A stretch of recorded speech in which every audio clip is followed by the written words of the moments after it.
चीन के साथ तनाव के बीच भारत ने किया आकाश एनजी मिसाइल का सफल परीक्षण। जी हां, आपको बता दें कि एलएसी पर चीन के साथ जारी विवाद के बीच सोमवार को रक्षा अनुसंधान एवं विकास संगठन ने आकाश एनजी मिसाइल का सफल परीक्षण किया है। यह परीक्षण उड़ीसा के तट से इंटीग्रेटेड टेस्ट रेंज से की गई है। आकाश एनजी एक नई पीढ़ी का सरफेस टू एयर मिसाइल है, जिसका उपयोग भारत द्वारा उच्च पैंतरेबाजी वाले हवाई खतरे को रोकने के उद्देश्य से किया जाएगा।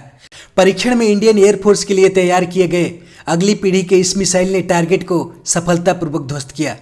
डीआरडीओ की ओर से जारी किए गए आधिकारिक बयान में कहा गया है कि आकाश एनजी एक नई पीढ़ी का सरफेस टू एयर मिसाइल है, जिसका उपयोग भारतीय वायुसेना द्वारा हवाई खतरों को रोकने के उद्देश्य से किया जाता है। मिसाइल ने अपने लक्ष्य को ढूंढ निकाला और सटीकता के साथ उसे ध्वस्त कर दिया। मिसाइल का परीक्षण सभी मानकों पर सफल रहा।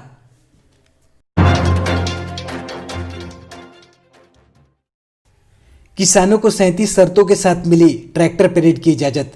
5000 लोगों के साथ 5000 ट्रैक्टर। जी हां, आपको बता दें कि दिल्ली पुलिस ने 26 जनवरी को होने वाली किसान ट्रैक्टर रैली को लेकर कमर कस ली है। कल होने वाली ट्रैक्टर रैली के लिए दिल्ली पुलिस ने सशर्त एनओसी जारी कर दी है। किसानों को 37 शर्तों के साथ ट्रैक्टर रैली की परमिशन मिली है। इन शर्तों के मुताबिक दोपहर 12 बजे से शाम 5 बजे तक ट्रैक्टर रैली चलेगी। दिल्ली पुलिस ने 5000 लोगों के साथ 5000 ट्रैक्टर को परमिशन दी है और ट्रैक्टर रैली रोड के सिर्फ एक ही हिस्से में चलेगी। ट्रैफिक के लिए 2/3 रोड खाली रहेगी। शर्त के मुताबिक एम्बुलेंस, पुलिस और फायर ब्रिगेड की गाड़ियों को रास्ता देना होगा। रास्ते में कहीं भी ट्रैक्टर रैली को रोका नहीं जा सकेगा और रैली के रूट में बिना इजाजत लाउड स्पीकर से भाषण नहीं होगा। इनके अलावा ट्रैक्टर रैली में बैलगाड़ी, रिक्शा, ठेले का इस्तेमाल नहीं होगा। रैली के दौरान किसी भी तरह के हथियार लेकर चलने और स्टंट की इजाजत नहीं होगी।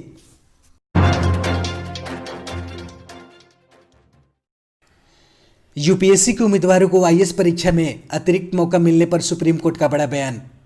जी हां, आपको बता दें कि कोरोना महामारी के कारण परीक्षा देने के आखिरी मौके से वंचित रह गए संघ लोक सेवा आयोग यानी यूपीएससी के कुछ उम्मीदवारों को सिविल सेवा परीक्षा में बैठने का अतिरिक्त मौका देने के मसले पर सुप्रीम कोर्ट ने आज अपना फैसला सुनाया है। सुप्रीम कोर्ट ने कहा कि यूपीएससी सिविल सेवा प्रारंभिक परीक्षा के लिए उम्मीदवारों को कोई अतिरिक्त मौका नहीं दिया जाएगा। पिछली सुनवाई के दौरान केंद्र सरकार ने कहा था कि वह इन अभ्यर्थियों को अतिरिक्त मौका देने के पक्ष में नहीं है। इस पर कोर्ट ने केंद्र सरकार से हलफनामा दाखिल करने को कहा था। केंद्र सरकार ने सुप्रीम कोर्ट को जानकारी देते हुए कहा कि संघ लोक सेवा आयोग की सिविल सेवा परीक्षा प्रणाली के लिए किसी भी प्रकार से अतिरिक्त प्रयास उन उम्मीदवारों को नहीं दिया जाएगा जिन्होंने अक्टूबर में आयोजित की गई परीक्षा में भाग लिया था।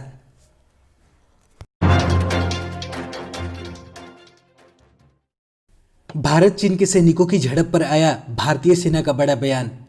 जी हां, आपको बता दें कि पूर्वी लद्दाख में भारत चीन के बीच जारी गतिरोध के बीच सिक्किम के नाकुला में एलएसी पर भारतीय और चीनी सैनिकों के बीच झड़प और हाथापाई हुई।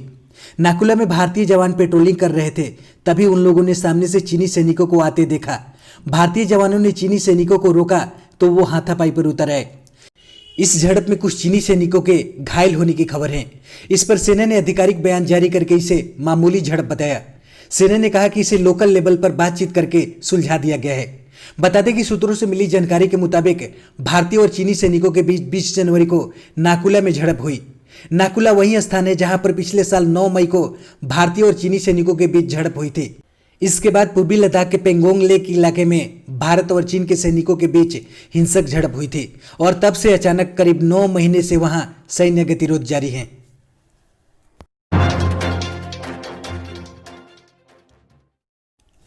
कुंभ मेले में आने वाले श्रद्धालुओं को लानी होगी कोविड-19 निगेटिव रिपोर्ट। केंद्र ने जारी की गाइडलाइन। जी हां, आपको बता दी कि केंद्र सरकार ने हरिद्वार में होने वाले कुंभ मेले के लिए गाइडलाइन जारी कर दी है। केंद्रीय स्वास्थ्य व परिवार कल्याण मंत्रालय की ओर से जारी गाइडलाइन में कहा गया है कि कुंभ में आने वाले श्रद्धालुओं को अनिवार्य रूप से अपने साथ 72 घंटे पहले की कोविड मुक्त होने की जांच रिपोर्ट लानी होगी। केंद्र की तरफ से राज्य सरकार को निर्देश दिए गए हैं कि वो मेले में ऐसे हेल्थ केयर वर्कर को ही ड्यूटी पर तैनात करें जिन्हें वैक्सीन दे दी गई हो। साथ ही कुंभ मेले में ड्यूटी करने वाले स्वास्थ्य कर्मियों को वैक्सीन लगाने के निर्देश भी दिए गए हैं। उत्तराखंड के हरिद्वार में महाकुंभ मेले के आयोजन की संभावित तारीख 27 फरवरी से 30 अप्रैल तक है। इस दौरान बड़े स्नान पर्वों जैसे 27 फरवरी को माघ पूर्णिमा, 11 मार्च को महाशिवरात्रि, 21 अप्रैल को रामनवमी पर बड़ी संख्या में श्रद्धालुओं की आने की संभावना है।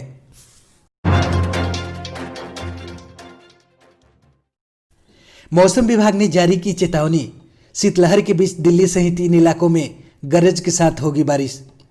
जी हां, आपको बता दें कि पहाड़ों में इन दिनों सर्दी का सितम जारी है, जिसमें लोगों की आफत बढ़ती जा रही है। घने कोहरे और शीतलहर के बीच जिंदगी की रफ्तार थम सी गई है। इसी बीच भारतीय मौसम विभाग ने एक ऐसी चेतावनी जारी की है जिसमें आपकी परेशानी बढ़ना लाजिमी है।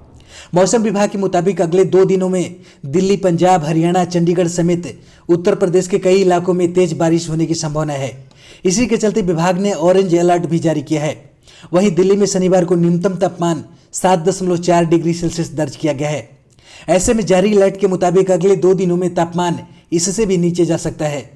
मौसम विभाग के अधिकारियों ने कहा कि नया वेस्टर्न डिस्टर्बेंस शुक्रवार से हिमालय क्षेत्र को प्रभावित करेगा, इसीलिए दिल्ली के तापमान में गिरावट का अनुमान है। बर्फ से ढके पहाड़ों से सर्द और शुष्क हवाओं के आने से सोमवार तक तापमान 4 डिग्री सेल्सियस पर पहुंच सकता है।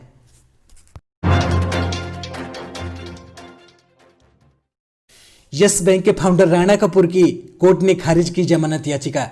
अभी जेल से नहीं छूटेंगे राणा कपूर। जी हां, आपको बता दें कि डूबने की कगार से दिसंबर 2020 तिमाही के दौरान मुनाफे में लौटी निजी क्षेत्र के यस बैंक के संस्थापक राणा कपूर की मुसीबतें बढ़ती ही जा रही हैं। अब बॉम्बे हाई कोर्ट ने मनी लॉन्ड्रिंग मामले में उनकी जमानत याचिका खारिज कर दी है। फिलहाल राणा कपूर मुंबई के तलोजा जेल में बंद हैं। मनी लॉन्ड्रिंग के मामले में जांच कर रहे प्रवर्तन निदेशालय ने राणा कपूर को मार्च 2020 में गिरफ्तार किया था। केंद्रीय जांच ब्यूरो भी कारपोरेट गवर्नेंस में गड़बड़ी के आरोपों में कपूर के खिलाफ जांच कर रही है।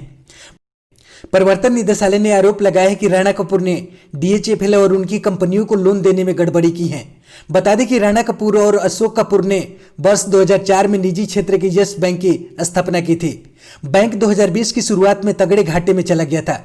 बैंक के नॉन परफॉर्मिंग एसेट भी बहुत ज्यादा बढ़ गए। हालात इतने खराब हो गए कि 5 मार्च 2020 को रिजर्व बैंक ऑफ इंडिया यानी RBI ने बैंक की कमान अपने हाथों में ले ली। यही नहीं, केंद्रीय बैंक ने यस बैंक का बोर्ड भी भंग कर दिया था। साथ ही यस बैंक पर कई तरह के प्रतिबंध भी लगा दिए। गोल्ड में आज दर्ज हुई गिरावट, चांदी में मामूली तेजी। जी हां, आपको बता दें कि भारतीय बाजारों में आज सोने के भाव में गिरावट दर्ज की गई।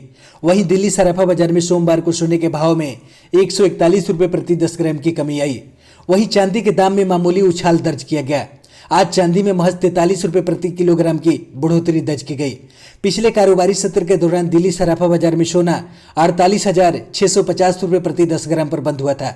वहीं चांदी 65,976 रुपये प्रति किलोग्राम पर बंद हुई थी। अंतर्राष्ट्रीय बाजारों में जहां सोना गिरा, वहीं चांदी जस के तस बंद हुई।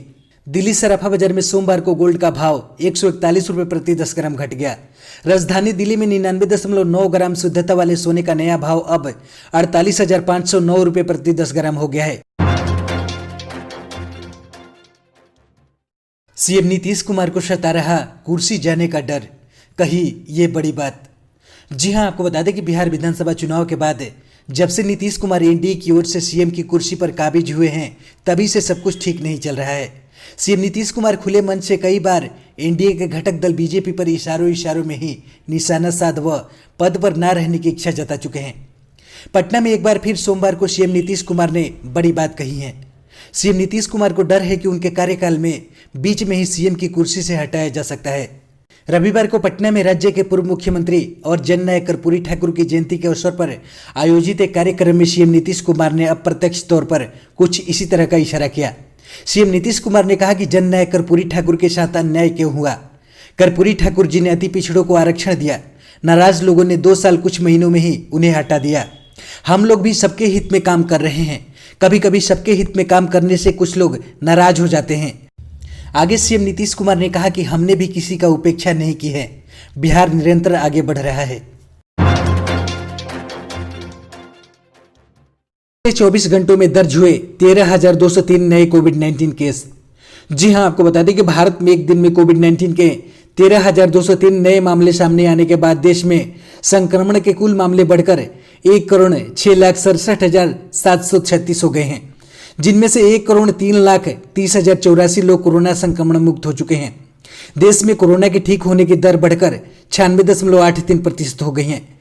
केंद्रीय स्वास्थ्य मंत्रालय के द्वारा जारी किए गए ताजा आंकड़ों के अनुसार अभी 1,84,182 लोगों को कोरोना वायरस संक्रमण का इलाज चल रहा है, जो कुल मामलों का 1.73% है।